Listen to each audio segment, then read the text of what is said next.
तो जय हिंद दोस्तों, स्वागत है आप सभी का एक बार फिर से मेरे YouTube चैनल ड्रीम जॉब पर। और ये क्लास जो है, देखिए एक बच्ची है बेचारी खुशबू, उसने काफी बार कहा है सर पुरस्कार वाली जो क्लास है वो सबसे पहले डाल दीजिए। तो इस क्लास में हम करेंगे भारत रत्न पुरस्कार, और उससे नेक्स्ट क्लास में मैं आपको नोबेल पुरस्कार कराऊंगा, और तीसरी क्लास जो होगी उसके अंदर मैं आपको कराने वाला हूँ जो साहित्य पुरस्कार हैं, और वो भी करंट के मिक्स करके करा दूंगा कि पुरस्कारों से आपका कोई क्वेश्चन नहीं छूटेगा। वैसे मैंने पीडीएफ जो है वो टेलीग्राम पर भी अपलोड कर दिया है, आप एक बार उससे भी पढ़ सकते हैं। सारे पुरस्कार जितने भी अब तक दिए गए हैं उनकी स्टैटिक वगैरह सब कुछ मेंशन है उसके अंदर। तो चलिए क्लास को स्टार्ट करते हैं। वैसे भी ये पुरस्कार आपके यहाँ देख सकते हो सिलेबस में दिए गए हैं, और मुझे ऐसा लगता है और दावे के साथ मैं कह सकता हूँ कि आपको ज्यादातर शिफ्टों में जो पुरस्कार और सम्मान है वहां से क्वेश्चन देखने के लिए मिलेगा ही मिलेगा। चलिए बात करते हैं भारत रत्न। भारत रत्न जो है ये भारत का सर्वोच्च सम्मान है, इससे ऊपर कोई सम्मान नहीं होता, सर्वोच्च। तो सर्वोच्च सम्मान, भारत का सर्वोच्च सम्मान पूछा जाए कौन सा है तो ये भारत रत्न आ जाएगा। वहीं पद्म पुरस्कार जो होते हैं, पद्म पुरस्कारों में सर्वोच्च कौन सा हो जाएगा? पद्म विभूषण हो जाएगा, विभूषण पुरस्कार। विश्व में सर्वोच्च सम्मान कौन सा हो जाएगा? विश्व में हो जाएगा नोबेल पुरस्कार। तो नोबेल पुरस्कारों से ऊपर कोई पुरस्कार नहीं होता, ये विश्व में सर्वोच्च पुरस्कार होता है। वही भारत की बात करें तो खेल के क्षेत्र में सर्वोच्च कौन सा हो जाएगा? खेल में, तो खेल में हो जाएगा खेल रत्न। खेल रत्न जिसको आप मेजर ध्यानचंद खेल रत्न के नाम से जानते हो, रत्न। पहले इनको जाना जाता था राजीव गांधी खेल रत्न के नाम से। तो खेल रत्न पुरस्कार भी आपके लिए इंपॉर्टेंट है। वीरता के क्षेत्र में, वीरता के क्षेत्र में जो हो जाएगा, वीरता के क्षेत्र में सर्वोच्च हो जाएगा परम वीर चक्र। परम वीर चक्र भाई बच्चों, परम वीर चक्र जो है वीरता का सर्वोच्च सम्मान। एशिया की बात करें, एशिया में, एशिया में कौन सा हो जाएगा? तो ये हो जाएगा रेमन मैग्सेस पुरस्कार। मैग्सेस पुरस्कार, रेमन मैग्सेस पुरस्कार जो है ये एशिया के सर्वोच्च पुरस्कार है। तो सर्वोच्च में कांस्टेबल लेवल तक, इससे ज्यादा तो नहीं जाएगा। बात करें भारत रत्न, भारत रत्न का जो डिजाइन है ये भाई बच्चों जो है ये पीपल के पत्ते का डिजाइन है, जिसके एक ओर सूर्य है और दूसरी ओर जो है ये हमारा राष्ट्रीय चिन्ह है जिस पर सत्यमेव जयते लिखा हुआ है। तो आपसे ये दोनों क्वेश्चन बनते हैं कि इस पर कौन कौन से चिन्ह अंकित होते हैं और इसका डिजाइन क्या होता है। जब इसको पहनाया जाता है उसकी जो पट्टी होती है वो सफेद रंग की होती है, सफेद रंग की। क्वेश्चन बन चुके हैं इसीलिए करा रहा हूं, नहीं तो कुछ नहीं कराने वाला था भाई बच्चों। इतने पॉइंट तो यहां से बनेंगे आपके। बात करते हैं 2024 में, ये आपके एग्जाम के लिए इंपॉर्टेंट है क्यों? क्योंकि 2024 में ये 5 लोगों को दिया गया, 5 लोगों को दिया गया है, इसलिए आपके एग्जाम के लिए काफी इंपॉर्टेंट हो जाता है। इन 5 लोगों से भी थोड़ी थोड़ी सी डिटेल स्टैटिक में पूछी जा सकती है, उसको भी मैं यहाँ कवर कराऊंगा। देखिए इससे पहले वैसे तो ये अधिकतम 3 लोगों को दिया जाता है, मैं भी डिस्कस भी करूंगा इस बारे में, लेकिन 2 बार ऐसा हुआ है कि इस प्रथा को तोड़ा गया। एक बार 4 लोगों को दिया गया और एक बार जो है अभी जो है 2024 में 5 लोगों को दिया गया। तो अधिकतम 5 लोगों को इसी बार दिया गया, इससे पहले नहीं दिया गया था, 4 लोग थे, नहीं तो 3 लोगों को दिया जाता। तो ये सारे क्वेश्चन हम इसके अंदर डिस्कस करेंगे।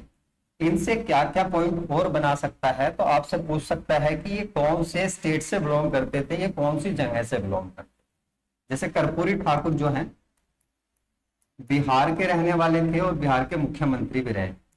लाल कृष्ण आडवाणी का जन्म जो हुआ था, एक मिनट बच्चों, चलिए, लाल कृष्ण आडवाणी का जो जन्म हुआ था ये हुआ था कराची में। कराची अभी वर्तमान जो है ये क्या है? पाकिस्तान के अंदर। चौधरी चरण सिंह की बात करें तो ये यूपी से बिलोंग करते थे और यूपी के पूर्व मुख्यमंत्री भी रहे हैं और भारत के प्रधानमंत्री भी रहे। पीवी नरसिम्हा राव की बात करें तो ये आंध्रा से बिलोंग करते थे। अभी की बात करें तो अभी तेलंगाना। एम एस स्वामीनाथन ये तमिलनाडु से बिलोंग करते हैं। तो ये 5 लोग हैं जिनकी जगह से आपके क्वेश्चन बन सकते हैं और छोटी छोटी सी डिटेल आपसे पूछी जा सकती है, जो कुछ इस प्रकार है। जैसे कर्पूरी ठाकुर है, कर्पूरी ठाकुर को कहा जाता है जननायक, और इन्होंने जो बड़ा काम किया था, जो पिछड़ा वर्ग है यानी कि ओबीसी के आरक्षण के लिए काम किया था, और इसके लिए एक आयोग गठित किया था, मुंगेरी लाल आयोग। और पूर्व मुख्यमंत्री रहते हुए बिहार के, तब इन्होंने ये काम किया था, मुख्यमंत्री थे उस टाइम पे, तब इन्होंने इस आयोग का गठन किया जिसमें ओबीसी को आरक्षण प्रोवाइड किया गया तकरीबन 26%। नेक्स्ट की बात करें तो एमएस स्वामीनाथन। एमएस स्वामीनाथन को कहा जाता है हरित क्रांति का जनक। सीधा सीधा क्वेश्चन बन सकता है। और हरित क्रांति भारत में जो स्टार्ट होती है 1966-67 में स्टार्ट होती है। कौन कौन सी फसलों पर होती है? तो एक हो जाएगा गेहूं और दूसरा हो जाएगा धान यानी कि चावल। स्टेट में कौन कौन से में हुई थी? तो ये हुई थी 3 स्टेट में स्टार्ट, पंजाब, हरियाणा हो जाएगा, और उसके साथ यूपी का वेस्ट वाला क्षेत्र हो जाएगा। तो यहां तक किसी को कोई दिक्कत तो बताइए भाई बच्चों। तो इन्हें कहा जाता है हरित क्रांति का जनक। और हरित क्रांति कब स्टार्ट हुई, कौन सी फसल पर हुई, कौन से स्टेट में स्टार्ट हुई, ये आपको पता है। इनको जो है शांति भटनागर पुरस्कार दिया गया है। नॉर्मल पूछा गया है, काफी बार स्टैटिक में पूछा गया है कि एमएस स्वामीनाथन को शांति भटनागर पुरस्कार कब दिया गया है?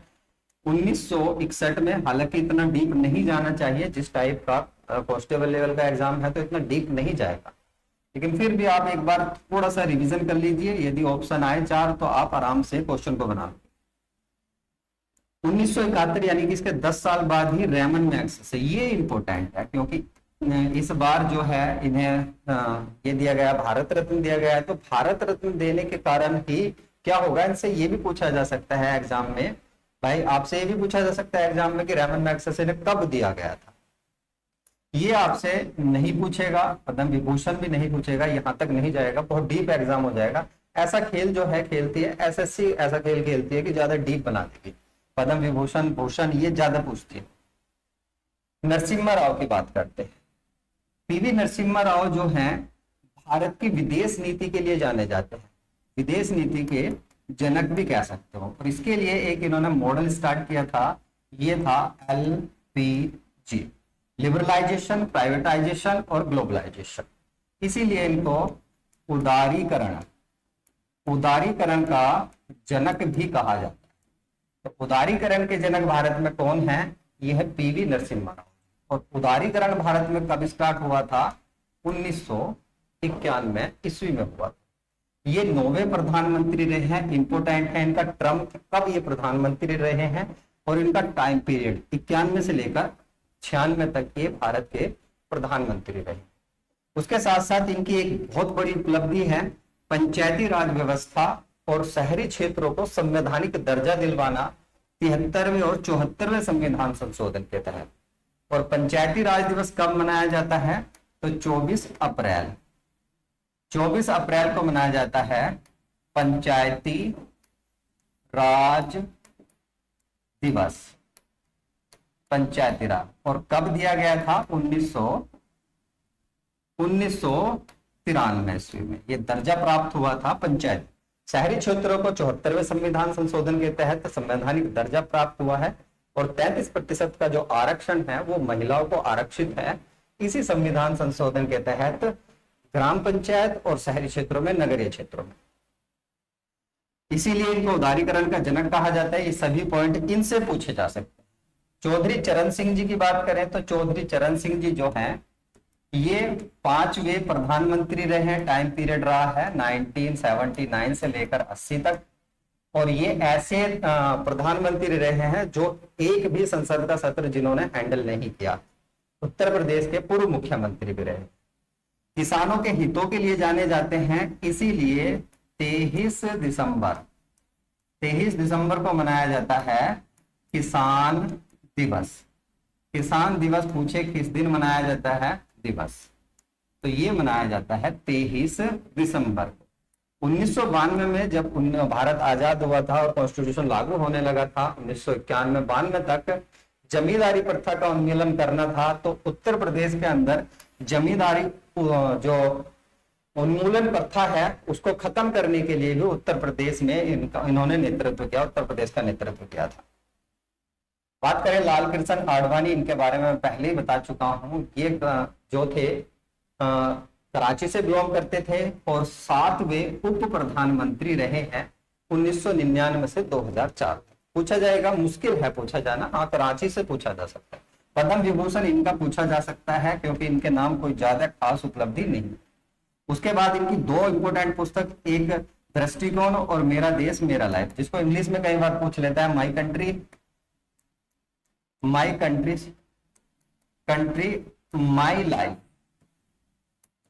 माई लाइफ ये पूछ लेता है। और दृष्टिकोण ये 2022 में ही लॉन्च की गई थी पुस्तक। ये तो दोनों पुस्तक आपके लिए इंपॉर्टेंट है जो इनसे पूछी जा सकती। चलिए तो आगे स्टार्ट करते हैं। देखिए देने कब से प्रारंभ हुए थे? ये जो देने प्रारंभ हुए थे 1954 से प्रारंभ होते हैं। और जैसे कि मैंने बताया, देश का सर्वोच्च नागरिक सम्मान है जिसमें कोई पुरस्कार राशि प्रदान नहीं की जाती। इंपॉर्टेंट है, इसमें कोई पुरस्कार राशि नहीं दी जाती। भाजपा सरकार ने 1977 में बंद कर दिए थे, लेकिन कांग्रेस ने पुनः इसको प्रारंभ किया 1980 में। दोनों पॉइंट इंपॉर्टेंट है कि इनको बंद कब किया गया, पुनः कब प्रारंभ किया गया। अधिकतम 3 लोगों को दिए जा सकते हैं, लेकिन ये प्रथा 2 बार ब्रेक हो चुकी है। 1999 ईस्वी में 4 लोगों को दिए गए थे और 2024 में ये 5 लोगों को दिए गए। तो अधिकतम 5 लोगों को मिल चुके हैं अभी तक। और 2 बार ये प्रथा ब्रेक हो चुकी है। कहा तो ये जाता है कि 3 ही लोगों को दिए जाएंगे, लेकिन ये प्रथा 2 बार ब्रेक हो चुकी है। देखिए 1955 में इसमें संशोधन किया गया। पहले ये कहा जाता है कि मरणोपरांत नहीं दिए जाएंगे, लेकिन अभी जो है ये मरणोपरांत भी दिए जाते हैं 1955 से। मरणोपरांत अब तक मिल चुके हैं ये 18 लोगों को। 13 पहले थे और 5 अब जुड़ चुके हैं। सचिन तेंदुलकर ऐसे व्यक्ति हैं जो प्रथम खिलाड़ी भी हैं और सबसे युवा भी है। 40 साल की उम्र में ही मिला था और इन्हें कब मिला था? 2014 में इनको दिया गया। पहले भारतीय वैज्ञानिक कौन हैं? तो ये आ जाएंगे चंद्रशेखर वेंकटेश रमन। इनको कब दिया गया था? तो 1954 ईस्वी में ही 3 लोगों को दिया गया था, उनके साथ वेंकटेश रमन भी थे। लाल बहादुर शास्त्री जो हैं, इनको 1966 में ये पहले व्यक्ति थे जिनको मरणोपरांत दिया गया था। संगीत के क्षेत्र में MS सुब्बालक्ष्मी पहली थी जिनको ये पुरस्कार दिया गया था 1998 ईस्वी। बाकी रविशंकर आप ना पढ़िए। लता मंगेशकर इंपोर्टेंट है, इनसे पूछ लिया जाता है कि इन्हें कब दिया गया था? 2001 में दिया गया था। देखिए भारत के पहले 3 प्राप्तकर्ता कौन कौन हैं? तो C राजगोपालाचारी, S राधाकृष्णन हो जाएंगे और C.V. रमन।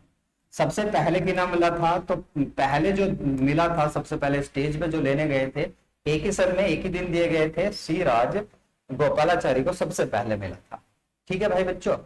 और यहाँ पर देखिए अभी तक ये दिया जा चुका है 53 लोगों को। 53 लोगों को दिया जा चुका है। 53 लोगों में आपको 10 ऐसे व्यक्ति हैं जिनका आपको पता होना चाहिए सन के साथ कि इन्हें कब मिला।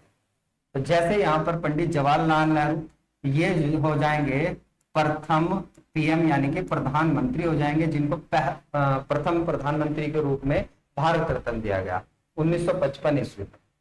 राजेंद्र प्रसाद की बात करें तो राजेंद्र प्रसाद जी हो जाएंगे प्रथम राष्ट्रपति।